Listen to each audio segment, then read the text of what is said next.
Alors tout de suite en exclusivité sur BFM TV, une petite interview. Alors je déconne, qu'est-ce que c'est Vous pouvez m'aider là? C'était sur la vente de cannabis. Ah oui, voilà. Bon bah je vous laisse parler. Bah d'accord.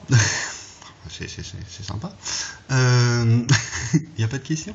Non mais je dors. Hein. Eh oh, t'as vu l'heure? T'es complètement malade, toi. Putain, c'est pas vrai. Bon, donc le problème de l'interdiction du cannabis, c'est déjà qu'il y a beaucoup de personnes qui pensent que quand ils commencent le cannabis, après il faut fumer du tabac parce que c'est moins dangereux.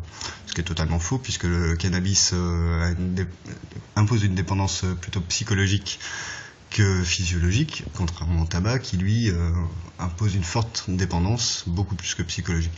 Mais bon, je vous laisse voir le questionnaire, le pré-référendum. Pour tout ce qui est niveau financier, la police, combien ça coûte, tout ça. Oui, non mais moi j'ai pas d'ordi. Alors je fais comment? Ah bah tu te démerdes, hein, Fly, hein, faut arrêter de déconner là. Hein. T'es journaliste ou pas? Bah je sais pas moi. Bon, ceci dit, donc l'idée c'est que si on autorise le cannabis, forcément les trafiquants vont avoir un peu moins de clients. C'est forcé, donc il va y avoir une petite chute des marchés chez eux, donc c'est un peu embêtant, mais il faudra leur trouver un boulot. Vous allez arrêter de dire putain mais c'est trop chiant quoi. J'aime pas vous écouter, c'est vraiment casse-pied. Et ben je peux finir? Ouais bah allez-y. Donc l'intérêt en fait en légalisant le cannabis, c'est déjà qu'il y aura moins de trafiquants qui tournent autour des écoles, puisque c'est là qu'on recrute en principe, si j'ai bien compris. Donc en plus ça sera pas rentable, donc les marchés vont être un peu plus limités.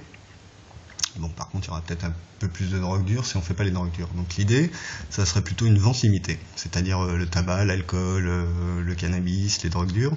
On peut imaginer par exemple qu'on limite pour les plus jeunes, parce que les plus vieux, ils ont encore râlé, hein, les vieux addicts, là, les vieux alcoolos, ou les vieux tabacologues. Non, c'est pas tabacologue, bon, je m'en fous. On a un temps limité, oui, merde. Donc, l'idée de la vente limitée, c'est que si vous remettez des paquets de 5 à 10 clopes, et que vous, grâce à une carte bleue identité, par exemple, vous limitez l'achat soit par semaine, soit par mois, vous pouvez très bien imaginer que la personne ne tombe jamais en addiction, surtout le jeune. C'est-à-dire que le jeune qui commence à fumer que 5 clopes, fumera toujours 5 clopes par mois ou par semaine dans sa vie. Ce qui est déjà un peu moins embêtant que ce qu'il y a actuellement, et vous n'êtes pas dans un pays répressif qui interdit tout. Oui bah oui, mais moi mes croquettes. Tu vas me les limiter aussi mes croquettes? Non mais c'est nul cette interview. Hein. Bon allez, moi je coupe. Hein. Non mais ça me fait peur ton truc.